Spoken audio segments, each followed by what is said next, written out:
Hi, my name is Emma Jane Powell, and I'm from North Carolina, and I'm going to tell you about my recent trip to Machu Picchu in Peru.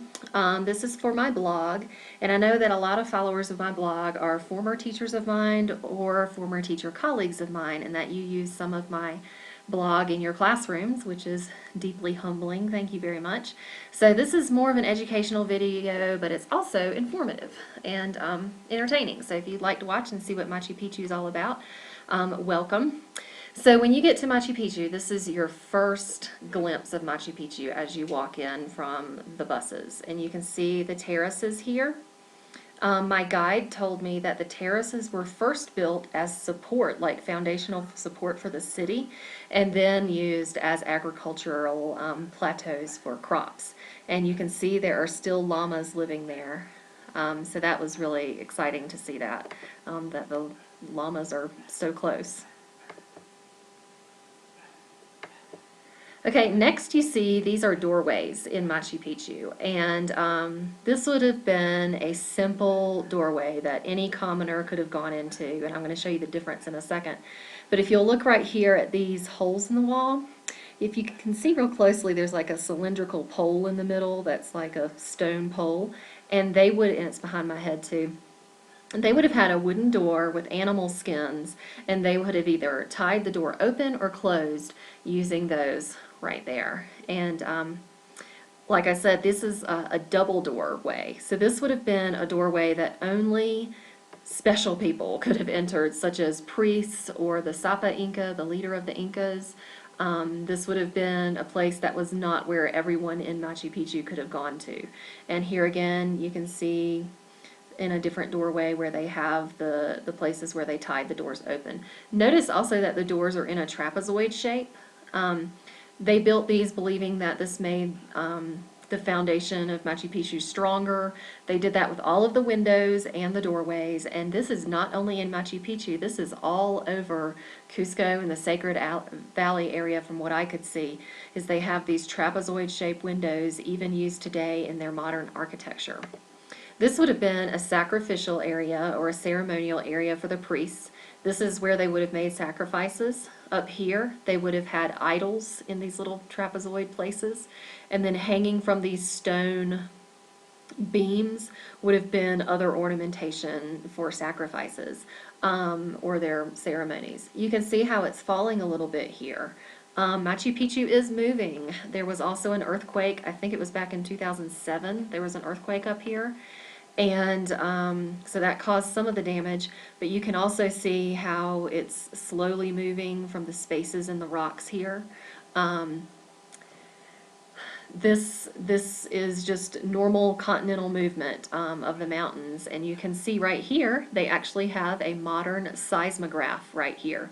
There's a little wire that goes up and all across the plaza in Machu Picchu that detects the movement.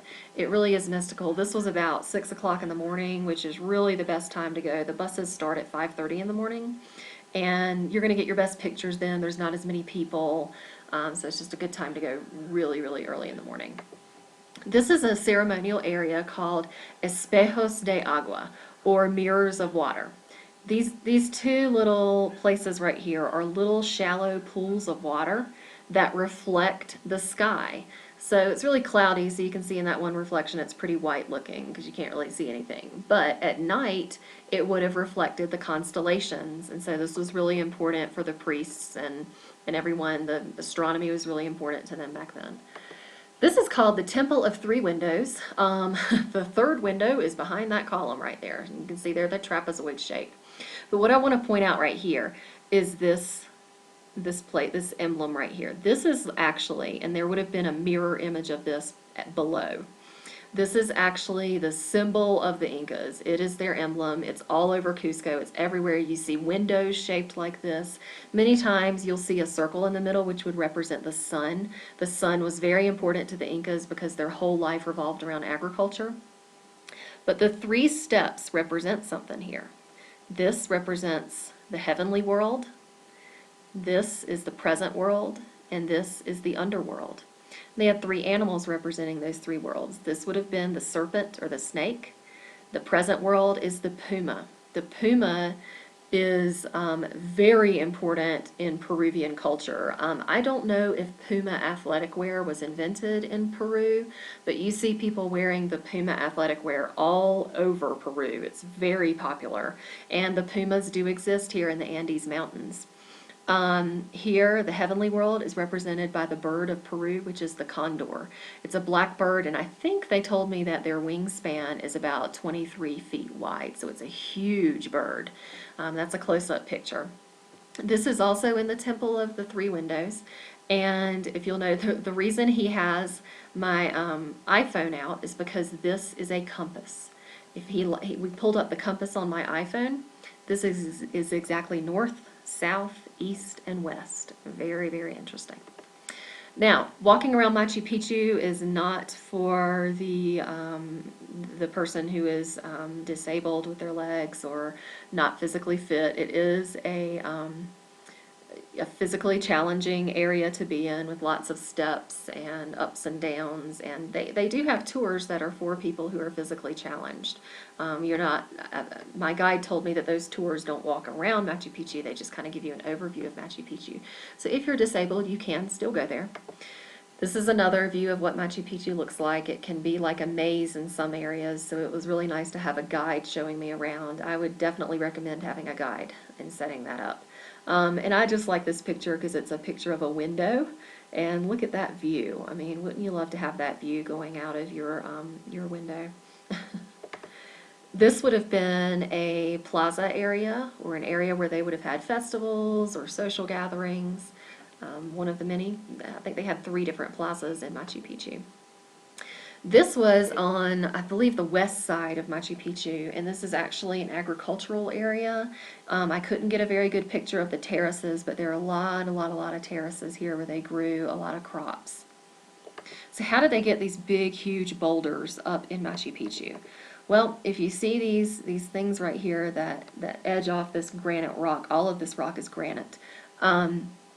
They would actually put wooden beams underneath this to carry the boulders on their shoulders. I cannot even imagine what a workout.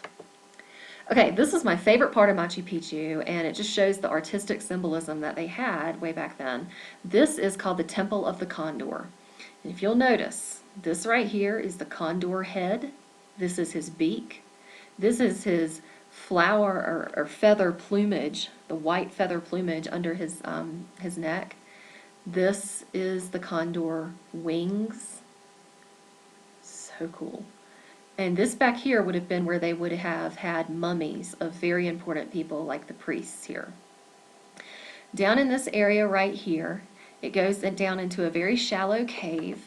And Hiram Bingham and his group of people, archaeologists, found bones of animals there. So they believe that that is where they had little sacrificial animals down there. It was right down here in this part. And like I said, it's not very deep, so you couldn't really go down in it, and they had it roped off anyway.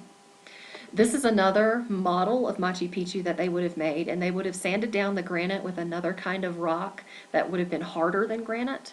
So this represents Machu Picchu right here. This is Huayna Picchu, which is 1.6 miles above sea level. And I actually climbed this. I'm going to talk about that in a minute. It was grueling. So this is like a model of their city. It's really neat. And here's another angle of it. This is actually the Rio Urubamba. I'll show you some pictures in a minute. And the river flows through the valley of Machu Picchu, and it's very loud. You can hear it. It is a rushing river, and you can hear it all around Machu Picchu. Speaking of rivers and water, this is a lopsided picture of their aqueducts that are all over Machu Picchu, and it is fresh mineral mountain water that they would drink. And I just wanted to show you this picture, not because I'm in it, but because of the terraces that are all over Machu Picchu. They're very vibrant and green and beautiful looking. Now, this would have been where the priest, or not the priest, but the Sapa Inca, the leader, the Pachacuti, this is where he would have slept. Because you had to get into it through double doors, so you knew that it was an important area. It's also a very large bed area right here, which would have been covered with textiles and of their weaving. because as you can see by what I'm wearing in this picture, it's pretty chilly up here. I mean, it's way up in the mountains, cloudy, it was raining that morning. It was pretty darn cold. It was probably about 50 degrees. So at night it gets even colder. Sometimes it is around 90 degrees up there. It can be very hot, but at night it always gets cold. This would have been the trapezoid shaped divots where they would have had idols. And I couldn't get far enough back for a picture, but they also believe that this was probably a two-story area, that they would have had another level up there. This is called the Temple of the Sun. And what's interesting about this is during the winter and summer solstice, the sun would shine directly in these windows. And what I think is interesting is that this right here shows, my guide said, what they think is a mistake, that the Incas made a mistake and that they had originally put this window here and then realized it was not in the right position and later moved it over. So next, your next option, you don't have to do this when you go to Machu Picchu, but it's really a great thing to be able to climb Huayna Picchu. It is the summit, like I showed you in the, let me go back and show you in the model. So what I would have climbed is this right here. So I was down here at Machu Picchu, and I'm going to climb this. And it is pretty darn far up in the air. It was a grueling climb. It's about a 3-hour round trip walking climb. But you can see how steep it is in this picture with the Rio Urubamba right there. You can see it everywhere in Machu Picchu. These are, it really is like something out of The Hobbit. Like you're walking up these steps and you can see different travelers up there, right there, and going all the way up. It's very steep. What is so physically challenging about it is that the steps are different levels. I mean, look at that step versus that step. This step was probably 1.5 feet long. Really difficult climb, especially coming back down. And I don't know how the Incas did it back in the day without their good athletic wear like we have. This is actually a staircase that I had to turn around backwards and walk down like a ladder. It was so incredibly steep.